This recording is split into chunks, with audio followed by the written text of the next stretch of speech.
বন্ধুর বাড়ি কালী পূজার প্রসাদ খেতে গিয়ে বান্ধবী এমনটা বলবে কখনোই ভাবিনি। তো চলো ভিডিওটা প্রথম থেকে শুরু করা যাক। হ্যালো এভরিওয়ান, অনেকবার ফোন করা হয়েছে, অনু ফোনটা ধরেনি। না প্রেম কিছু না বলো, বুঝলি তো। ব্যাপারটা হচ্ছে আজকে আমাদের 4 নম্বর বন্ধুর বাড়ি কালী পূজা, মানে আমাদের গ্রুপের 4টা বন্ধুর বাড়িতে কালী পূজা হয়। আজকে একটা বন্ধুর বাড়ি কালী পূজা আছে। কি কেন 4টে না, তো দানব, দাব্বা, সুয়ার, মাটকা।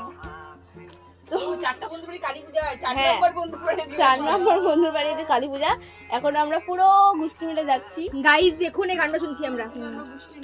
চলে চলে, অনেক বড় গ্রুপ আছে আমাদের। তারপর বকে এক ব্যাগ ভর্তি টিফিন বাটি নিয়ে গেছিলো যাতে পরের দিন এসে বাড়িতে খিচুড়ি খেতে পারে, কিন্তু লোক লজ্জায় এসে বলতে পারেনি যে টিফিন বাটি নিয়ে গেছিলো। আর আমরাও ভুলে গেছিলাম যে টিফিন বাটি নিয়ে এসেছিলো। তো বকি ভেবেছে যে 2026-এ বিয়ে করবে, তো আমরা খুব এক্সাইটেড। কিন্তু ওর একটা ডিমান্ড হচ্ছে SC ST এদেরকে বিয়ে করবে না, এই কাস্টের জেনারেলকে বিয়ে করবে। তো আমরা ওরকম ছেলে খুঁজছি। আর তোমরাও যদি কেউ ওকে ভালো লেগে থাকে কারো, তাহলে অবশ্যই কমেন্টে জানিও। ওই খুব সুন্দর একটা মেয়ে, সুন্দরী। তো যাই হোক, তারপরে ইয়ার্কি ভাবলাম মারতে মারতে আমরা চলে আসি বন্ধুর বাড়িতে। আর লাগছিল ঘন্টার মতো। যাই হোক, যেহেতু লাল পাঞ্জাবি একদম পরেছিল, তারপরে সবাই পরপর আসতে থাকে। আর এসে নিয়ে সবাই ফোন ঘাঁটতে শুরু করে দেয়।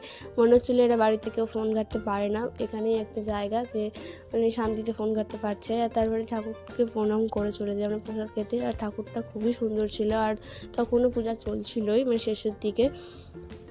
আর খিচুড়ি প্রসাদটা ছিল দারুণ পুরো। আর খিচুড়ি মিশানো তরকারি আর বোঁদে ছিল মেনুতে। আর তারপরেও যা লেভেলের খেতে বসে ইয়ার্কি মারছিল, যে মনে হচ্ছিলো কারো গলায় আর কি সে মরেও যেতে পারে, এরকম লেভেলের হাসি ইয়ার্কি মানে চলছিল।